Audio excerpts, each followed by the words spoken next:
the one, the only, Ben Sion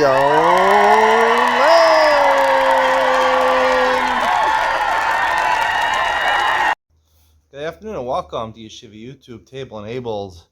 We're doing today's Simon Reshid Zion 217 in Hilchos Orach Chaim. Today we're doing Birkas Habasamim about Mugmar. We started talking about yesterday about brachos you make on smells. Here we'll complete that discussion. Aleph Hanichnas the Chanuzo Shal Bosem Sheish B'minim Hasamim. Now I did these halachas many years ago. I don't remember what I thought when I was reading these halachas. A store of bosem, of smells. I knew the halacha was clear, about leaving, if you're planning on coming back or not. But I don't know, I didn't have any imagination of what kind of store we're talking about until I grew up and got married and realized that a lot of drugstores, they sell a lot of perfumes and a lot of colognes. That's what we're talking about over here. That's the Iker bracha. So yesterday I made a statement. I believe you make a bracha of Bar Yaminim B'Samim on most colognes and perfumes. I think that's what we're talking about. I think it's obvious. Mavarech Bar Yaminim B'Samim. This is the bracha. Even if you walk into the store, since the whole store is devoted to getting you to buy these types of fragrances, so therefore, and you enter that store, obviously you come to smell it. So once you walk in and you smell something, you make Bar Yaminim B'Samim. Yasher Shram Kol Yom. If you stay there the entire day, only make one bracha. If you come back, go in, then you decide, I'm not buying anything, it's too expensive. Then you leave, you come back in, my wife really wants me to buy something. So every time you come in to make a bracha, if you know your wife is going to force you to come back, and you really plan to come, no, honey, we're not getting any expensive Chanel perfumes for you. I'm sorry, we can't afford it. And you know your wife is going to haggle you until you get it. So you plan on coming back. You only make one bracha. You only make a bracha on a fragrance if it's meant to enjoy the smell. When you have people in a bed before they're buried, you put a dead body smell. So you put fragrances, right, to negate that bad smell. Right?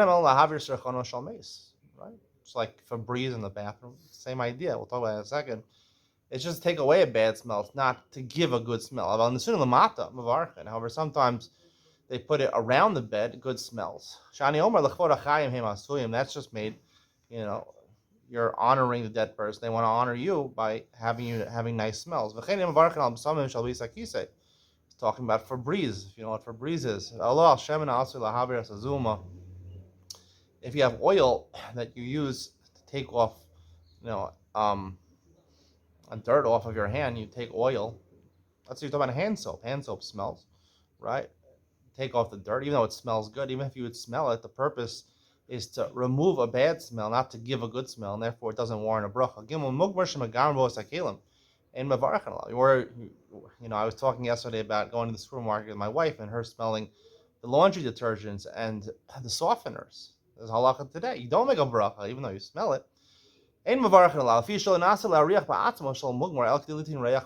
just meant to give a good smell to the clothes. Let's say you did laundry and your clothes smell good. Right? And there's no liquid over here. If you smell a perfume, so you're smelling something, a liquid. However, if you're smelling something which is already in the clothes, embedded in the clothes, so there's no more of that reach anymore, so you wouldn't make a bracha.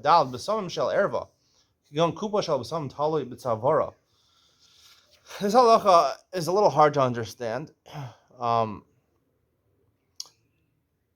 comes from the Rambam, but it really, the Gemara says shal ervo. It's a question, what is this talking about over here? If I said before that we're talking about perfumes and colognes, you would make a bracha. So what's some shal ervo?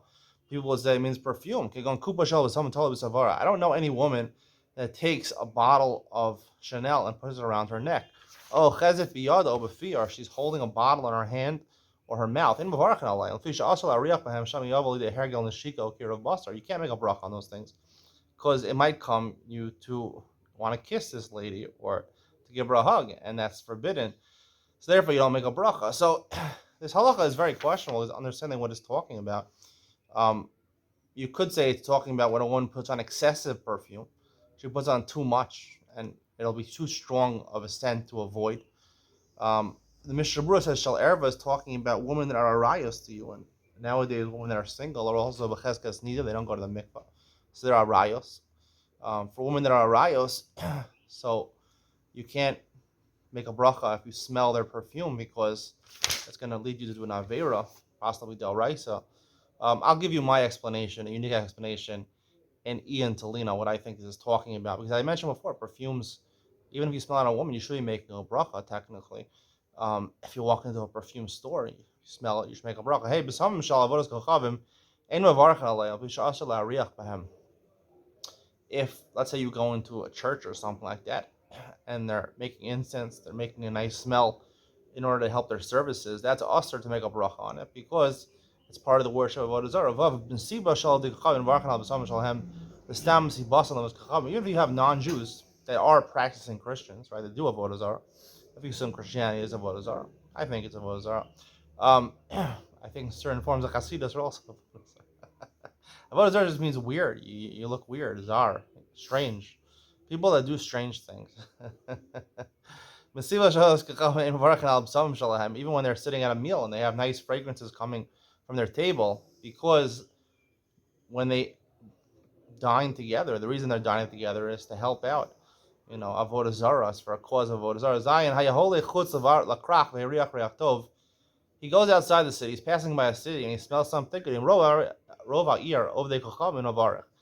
If it's a town which is composed of mostly idolaters, the worship of Avodah Zarah, you don't make a bracha, because we go after Rov. We assume the smell is coming from Avodah Zarah. Rov Yisrael Mavarach. If it's from Yisrael, so then you can make a bracha. Ched, and if it's half and half, the Mishnah Berurah says also make a bracha. I don't know exactly half and half. Exactly.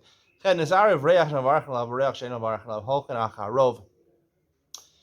If you have, let's say, a liquid mixture of perfume, gets mixed with, let's say a liquid that you would use to freshen a bathroom or something like that. So you go after the Rov. If most of it is perfume, you make a bracha. If most of it is Febreze, then you wouldn't make a bracha. That's the conclusion of today's share. Stay tuned for Ian to lean on, where I give you my explanation of B'samim Shel Erva. What exactly is that talking about? Ian to lean on coming up next.